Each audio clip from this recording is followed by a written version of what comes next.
Hey guys, so I figured it'd be kind of interesting to do my own take on Donut Media's 300 versus 300K 3D printer video. So I want to make one thing very clear out of the gate. I'm not trying to bash these guys. They admit that they don't really know much of anything about 3D printing. And it was actually really cool to watch them, getting excited over it and learning what you can do.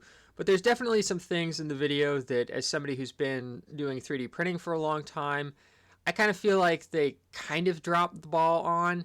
A little bit of it's going to be personal takes on things, and some of it's just going to be, yeah, no, sort of. So let's dive into it. And if you guys have any opinions as well, feel free to leave them in the comments. Just please be respectful, obviously. I'm not trying to do this for drama. I'm doing this just because I do get slightly frustrated when I see things that I feel are kind of like, okay, really? It's 2022. We're still doing that, so let's dive into it.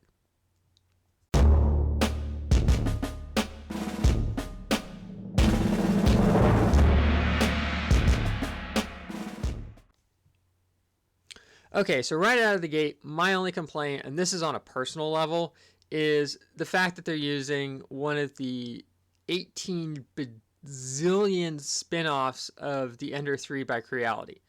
I'm not saying that Ender 3 as a machine is bad. I just do not like Creality at all. And the reason why is because I remember them from the very beginning when they first showed up on the scene, and they pretty much told Marlin, who makes the firmware that now it's not being used on all 3D printers, there's Kepler and others, but pretty much the vast majority of your 3D printers use the Marlin firmware, and as part of the terms of service of using Marlin firmware on your machine is you have to release that version that you modified for your machine if you're going to, I believe, be selling it commercially. Well, Creality pretty much told Marlin to go pound sand, and with the help of somebody whose name will remain unsaid, who I also don't have very high opinions of, she sort of kind of maybe got them to release it, but they still don't abide by it very well. There's been numerous times where they've pretty much just acted like, no, we're not gonna honor that end of the deal. And then there's also been lots of problems with Creality intentionally, not just Creality and other brands as well, but Creality especially, intentionally disabling thermal runaway in the firmware, which is something that is turned on from in the original version of it, and you can turn it off for testing, but you should never leave it turned off for actual running. It's a layer of protection against something going wrong. So that's my complaint there. It's just, I hate seeing Creality being like the brand that everybody associates with 3D printing. It's like, no, there's others. Yes, you can call me an artillery fanboy. I do like their products. There's things I do and don't like, but hey, that's just me. So moving on, the guys talk a little bit about the printer, and then they get Bob from I Like to Make Stuff in here. And one thing that I'm probably going to say, this is the editor making a mistake, but they mentioned SLS being for a desktop machine. SLS, unless you have the Formlabs Fuse, which I wouldn't exactly say is a hobby machine, it's not a MakerBot replicator. Definitely not. So I think that's more the editing department's fault. So we have Bob come in here, and then he kind of explains slicing. Now one thing that I will say that I did find slightly frustrating in the video, considering that Bob has been around for a while and does a fair bit of 3D printing stuff, is he mentions PET? I think he meant PET or PETG, G standing for glycol, which is a modifier. You can print certain car parts in ABS, but I wouldn't recommend it. They're not going to hold up super well. ABS, yeah, you could do that, but that's kind of tricky. I'm surprised he didn't mention PA polyamide, which neither ABS nor nylon polyamide, should you ever print on a stock machine like this Ender 3, you are going to burn up your PTFE. You ideally need an all-metal hot end, and for ABS, you need an enclosure as well. So in that regard, I slightly cry foul because I understand PLA is great for prototyping. It has a lot of uses, but considering how hot a car gets and being that the donut guys live in Los Angeles, it ain't gonna last very long. I can tell you that much. So the cool part is they get into the car, they talk about, hey, we can, maybe make some whole, inserts for here, which that was actually really cool.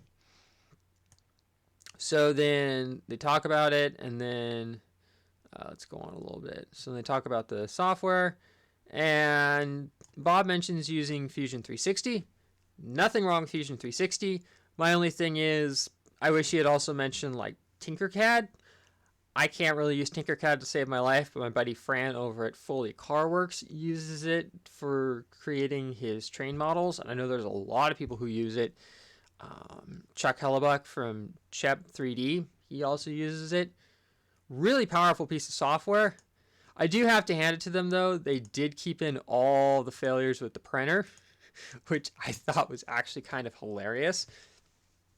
That it's like, I don't know all that happened, but supposedly the power AC kicked on, which caused a power spike, and the printer freaked out. Can't exactly say I've had that happen with my machines, but oh well.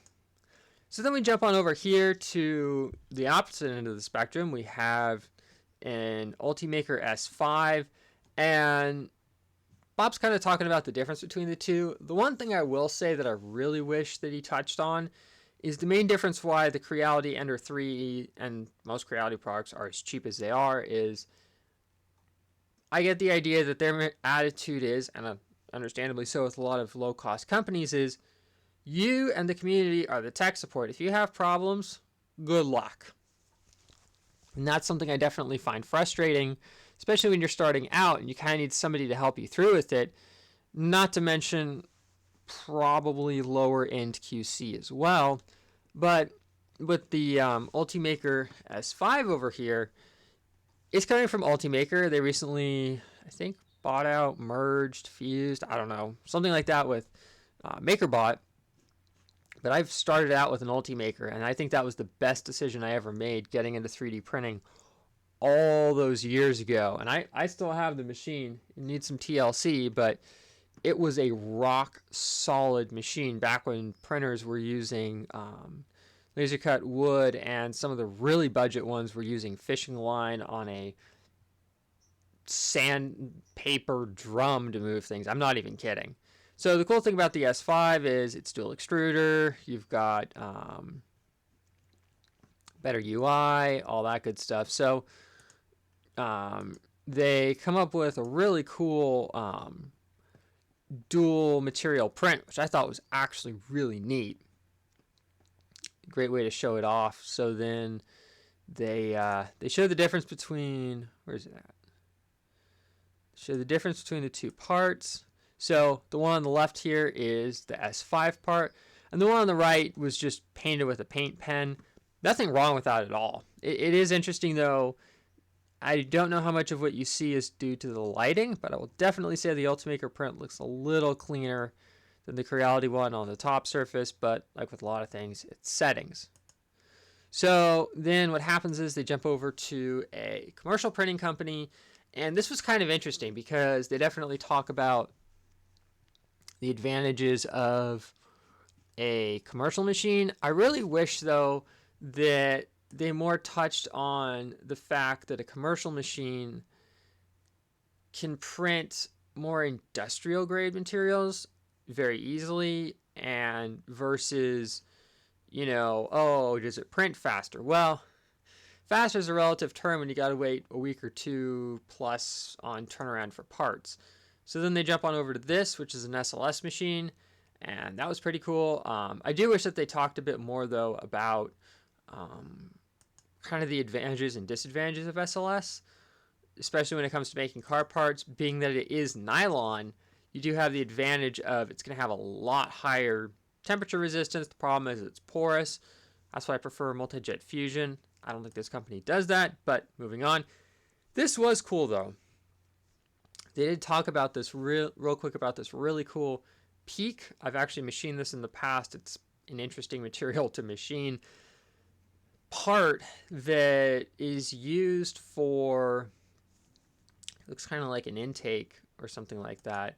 So there's a good example of it. And then they also mention the fact that you could 3D print a new dash part.